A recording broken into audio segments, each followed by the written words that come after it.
Christopher Morel playing third base would be huge for the Cubs. Let's get into it. You are Locked On Cubs, your daily Chicago Cubs podcast, part of the Locked On Podcast Network, your team every day.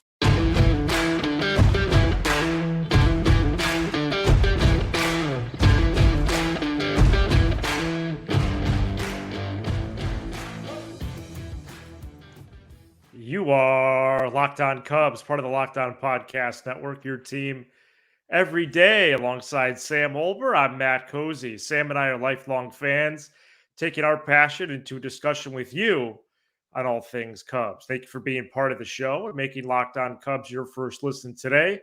And the best way you can help us grow the show is to listen every day, like the video, and comment anything below. Let us know in the comment section. Does Christopher Morel start at third base on opening day for the Cubs? Today's Monday episode is presented by FanDuel. Make every moment more with FanDuel. Right now, new customers join today. You'll get $150 in bonus bets if your first bet of $5 or more wins. Visit FanDuel.com/lockedon to get started.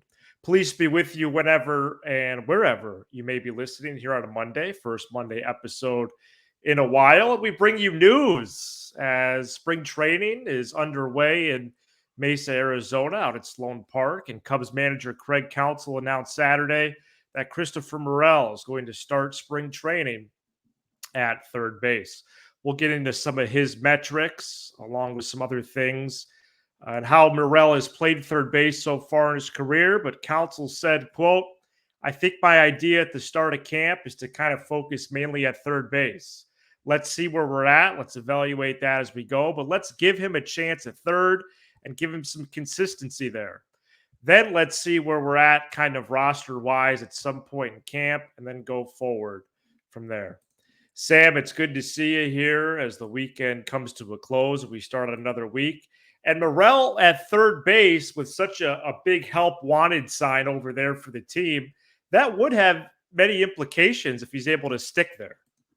People are probably wondering why I'm smiling so much while you did that intro there. And the reason isn't because Monday is President's Day. The reason isn't because the weather is good. The reason is because I just watched some live BP over at Sloan between actual live, not even BP. It wasn't practice. It was Jordan Wicks v. Miguel Amaya. Live ABs, yeah, live ABs, and Amaya struck out on a Wicks changeup, and that just got me. Baseball's in the air, yeah. And the Morel thing. You know, you texted me about it on Saturday as I was taking myself grocery shopping, and you know, my instant reaction was I was surprised that it got what it got in terms of coverage, but I guess not, because this offseason has been, you know, one big dentist appointment. Yeah. And because spring training is about seeing what you have. It's about practice. It's about making mistakes. Christopher Morel's not going to DH in the spring. How is he going to improve defensively in that regard? And as you just put, the biggest help wanted sign is over at position number 5 at the hot corner. And so why wouldn't you see what you have there? I think it almost would be a bigger surprise if he wasn't playing there. I could see him maybe mixing in it a little first. His best position second, that's going to be covered unless something, you know, gosh forbid, happens to Nico Horner. Center field should be covered. So third base is really the only hole. So that's where he should be. I think the bigger question going forward is going to be, how does he look there? What type of confidence does Counsell have in him there? Because, you know, the identity of this Cubs team really hasn't changed from last year. It's pitch to contact guys and turning ground balls into outs and being very good defensively. I think they were pretty much in the top 5 to 7 in most defensive metrics last year. I think they need to be improved there. You're already taking a little risk with Bush at first base because he doesn't have major league experience there. And we saw what happened when Mancini played there. We saw what happened sometimes when Wisdom played there. So you don't want to mess around with third. You know, Madrigal's pretty good over there. So the question's going to be, he absolutely should be getting the reps there, as many as he can. How is he going to perform? Yeah, the eye test has not been good so far. So that's going to be something to keep an eye on a lot, especially as games get going. He's been at best shaky. His throws are inconsistent. He has Footwork. an issue catching the ball too. You got to get the ball first. And of course, his footwork as well, which we've talked about. Right. 911 fielding percentage at the hot corner in 180 innings Oof. over his first 2 years. High school. And just overall, even Sam, he's a below average defender at all 6 spots. He's played in the big leagues, which is a lot. But yes, providing regular minutes there would be big. Not to mention, it opens up the possibility of another free agent to step in For sure. as the full-time or close to full-time designated hitter. 2 names that I have right away: JD Martinez and Brandon Belt. And flexibility is one thing, but really planting his flag at a spot on the field, I think would be good for not only him but the team. It would be one of the bigger developments of the spring. If he actually shows readiness to where on March 28th, Council could pencil him in at third, that's a big story. And it's not going to be flawless over there, but if he could be pretty good, I think you take that journey. League average would be great because what it does is if he's league average over there, like you said, it opens up everything now. Now you can't, because like if you go add JD Martinez tomorrow, well, where's he? What's going to happen? But if Morel's covering third and that's solved, and you trust Morel's bat, because that's the other thing too. I think there's this assumption that Morel's bat is unbelievable and it's big league ready. No, it's heading towards being a really plus option. We need to see that. But if you combine that with him playing at third base, that's something you could feel good about. And of course, the Cubs would love how much cost saving it does for them because they don't have to invest. And then, you could add another DH. It just gives them a ton more flexibility and makes this roster a lot more dangerous and more exciting. And I think it would be huge. So to me, I think that now more than the fifth starter thing and the bullpen thing becomes the number one stories we head into spring training. How does Christopher Morel look defensively at third base? A 91-1 fielding percentage is not good enough really at bad. At the varsity level. It is. No, it's true. So that number, and again, fielding percentage could be deceiving because maybe you're getting to more balls and stuff like that, but it's still a decent raw figure. That needs to be increased to at least 90, 95, 96. He's -4 defensive runs saved. Yeah, and only 180 innings of work. Right. Right. So that's pretty poor. Yeah, he just needs to get to league average. If he could get the league average over there, then he will be an asset for this Cubs team, assuming his bat continues to grow. Yes, because if we're in the Bellinger returning formation still, no doubt, Bellinger in center, Morel at third, Martinez or Bell at DH is better than Bellinger in center, Morel at DH, Magical Mastro at third. Or what do you think? Yeah, well, I for sure agree. Or they just, I'm going to say it one more time because it just feels repetitive. Or they don't want to spend money on those guys, but then on Belt or Martinez, but it opens up another call up. So Canario maybe gets some ABs at DH, or Owen Casey gets some ABs at DH. Fine. You slate open another spot.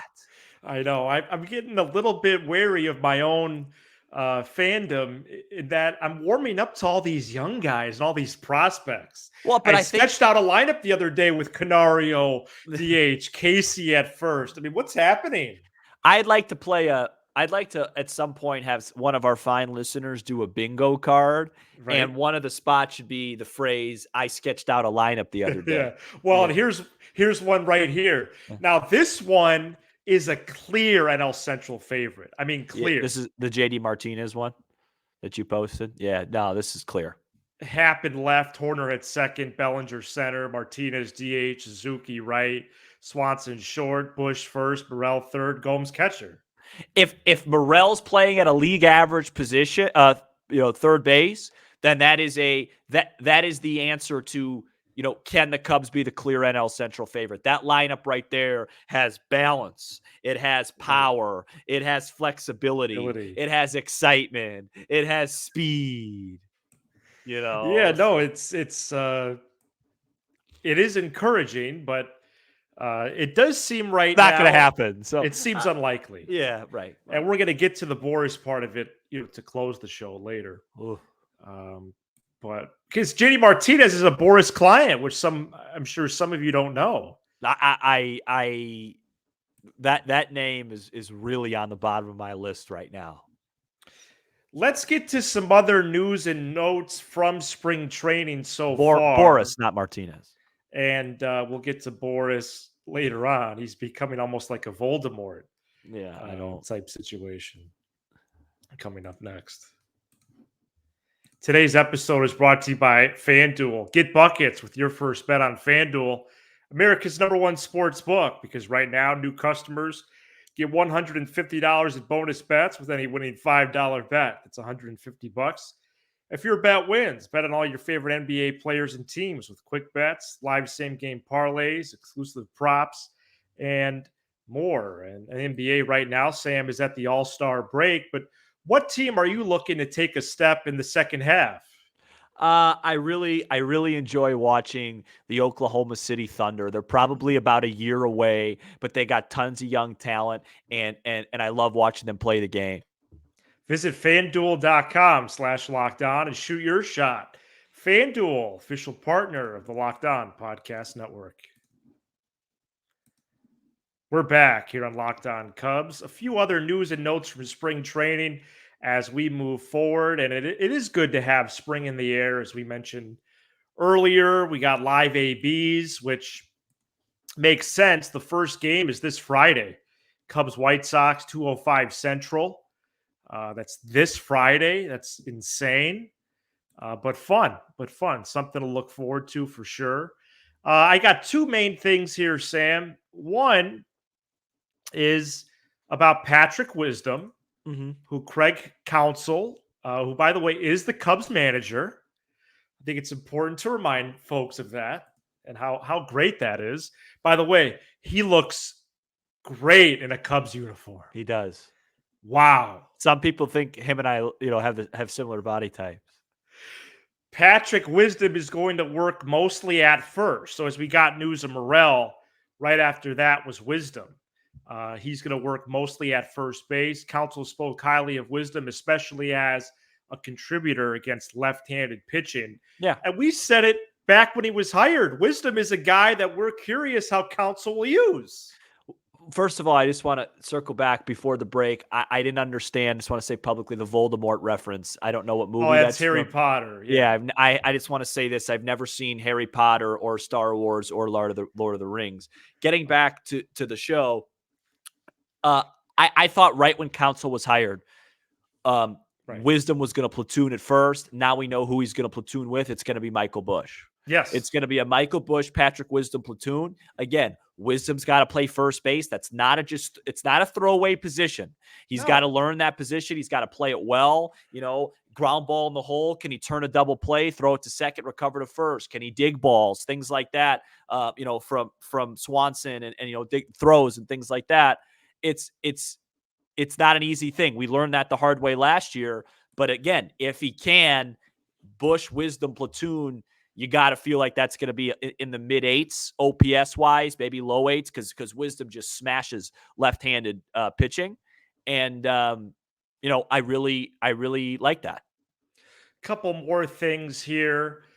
Carl Edwards Jr. got publicity this weekend as he is now reunited on the north side after being a world champion in 2016 with them. And he's competing for a spot in the bullpen.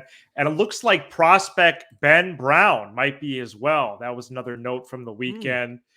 He was throwing some pens in the early days here of spring, whether that would be on March 28th or maybe later in the spring or summer. We'll see what happens with that. And Shota Imanaga, Sam, if you've noticed this, has been a player favorite already. Yeah. And especially by Adbert Alzolay and others. And so it's nice to see some of these guys in action. It's nice to talk baseball. It's nice to talk about guys that are currently on our baseball team. Would you say Jordan Wicks, good changeup? Yeah, nasty changeup to Amaya. Yes. Couple of them. It's nice to just see the guys we're with. And, this Cubs team, I've said it before and I'll say it again. I'm not pounding the table in excitement over this club, but they have a lot of depth. They have a lot of paths, to use your phrase, to be successful. It just feels like it is missing a piece or two. Right. And we're going to find out how that goes. But, I'm starting to, liven up a bit. Yeah, just seeing the clips and hearing. Right. What's with the hats, the spring training hats? Yeah, they're baby blue. Right. Definitely a twist there. Did not expect that. Cubs really don't have that in their color scheme outside of the City Connect, which is, once a week in the summer. The Tennessee Titans. Yeah, right. So, but I like them for this next month or so. It should be okay. A lot of jersey talk this week. Yeah, there's been more jersey talk. I know Ian Happ's not happy. He spoke on his show about that. Swanson made a reference to actually the color of the uniforms, which most people aren't happy about the size of the print.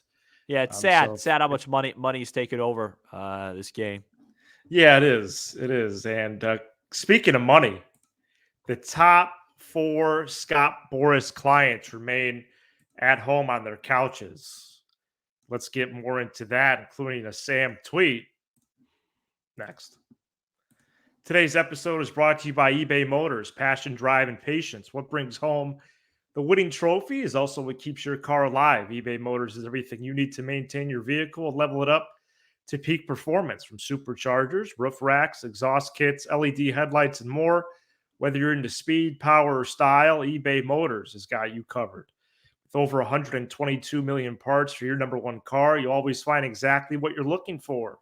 And with eBay Guaranteed Fit, your part is guaranteed to fit your ride every time or your money back. Because with eBay Motors, you're burning rubber, not cash. With all the parts you need at the prices you want, it's easy to turn your car into the MVP and bring home that win. Keep your car alive at ebaymotors.com.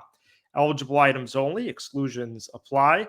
eBay Guaranteed Fit only available to U.S. customers. Locked On has launched the first ever national sports 24/7 streaming channel on YouTube. Locked On Sports Today covers the top sports stories of the day with the local experts of Locked On, plus our national shows covering every league. Search Locked On Sports Today on YouTube and subscribe to the first ever national sports 24/7 streaming channel. Top 4 Scott Boras clients remain at home. Cody Bellinger, Matt Chapman, Jordan Montgomery, and Blake Snell, along with others, including JD Martinez, we mentioned earlier in the show. And I have a couple things in front of me here, including this from Saturday. Sam, explain this tweet. Read it aloud first, then get into it. Sam Olber from Saturday afternoon.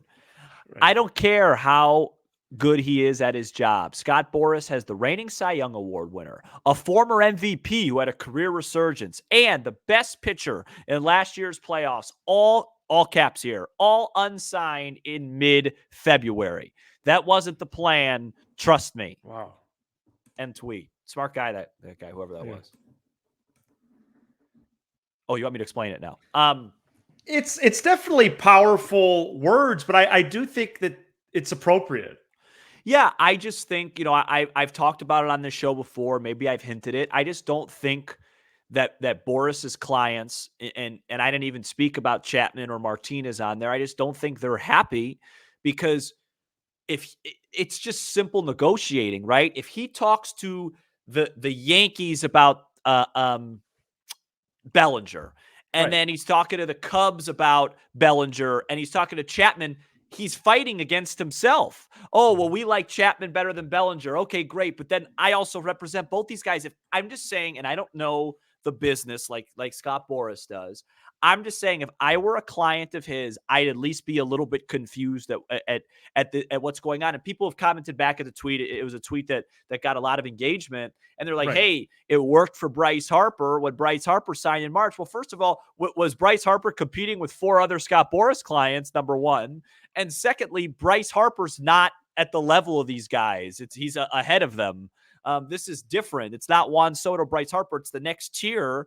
And, it sounds like Blake Snell and the Yankees are making progress, which was always a natural fit. Yeah, Yankees or Angels. But like you said, there's just not enough for these guys. And so I really believe with the lack of action with these guys that it's really not a Jed thing or a Cubs thing and more of a Boras thing. And you just have to wait it out. I wonder what the deal is. Like, because clearly I think we're at the point where 5-6 years, 160. I honestly think the Cubs might have offered less than that, because I think at this point Bellinger would probably take that. Wow. So I'm curious to see what happens. Like, really curious. I mean, you can't start a season with the defending Cy Young Award winner, the best pitcher in the postseason, Bellinger, Chapman unsigned. I don't know. And the last thing I'll mention just with Bellinger is that I almost think Bellinger and Boras a little bit are playing their hand, because I think it's almost gotten to the point where if I were Bellinger, I'd say, hey, look, give me a 1-year deal at 25 M's. And then give me a second year at 25 M's. So 2 years, 50, but let the second year be my choice. And I'll go, so I get two cracks again to prove that this wasn't a fluke year. And we'll try this again with a different market. But the fact that they're so insistent on getting this done kind of proves Jed's probably concern of, do you believe you could do this again? You know? So, because wouldn't that be the easiest thing? You get 2 cracks at free agency. 2 years, $50 million deal. Second year's your choice. You ball out again. You decline. You do this all over again. And they don't want that. Yeah, no, that would be a great solution at this stage. I think the Bryce Harper comp is curious from a timeline perspective. The other perspectives are out the door, as you said. But I did want to note for us that in 2019, when Harper signed with the Phillies, that was on February 28th. So I keep wanting to know, well, as you say, curious what the deal is. How long is it really going to last? Because we're playing games on Friday. Yep. We're playing real baseball inside of 40 days. So what actually happens? And what do these people need to get ready for March 28th, by the way? So I'd like to think that the Harper deal is some kind of deadline, but also it might not be. This might go into March. Yeah, I think it's a bigger deal timeline-wise for the pitchers to get ramped up and ready to rock and roll versus the hitters. Right. But, Harper's different, because Harper could have waited for Bryce. They're not going to start a season with Bryce Harper unsigned. Something was going to give. These guys are different. It's fascinating. It really is fascinatingly boring. And it's an oxymoron. It's nice having baseball back, at least. Yeah, baseball's back, and I just think with the Cubs' needs, one of these guys, not Blake Snell, one of them's gonna end up on the Cubs, and we'll go from there. Thank you so much for checking out this edition of Locked On Cubs. You give us 20 to 30 minutes, and we'll give you all things Cubs with a laugh or two along the way. Be sure to hit subscribe on YouTube, smash the like button for the algorithm, and leave a 5-star review on Apple, Spotify, and everywhere you get your podcasts. He's Sam Olber. I'm Matt Cozy. This is Locked On Cubs. There is momentum happening here.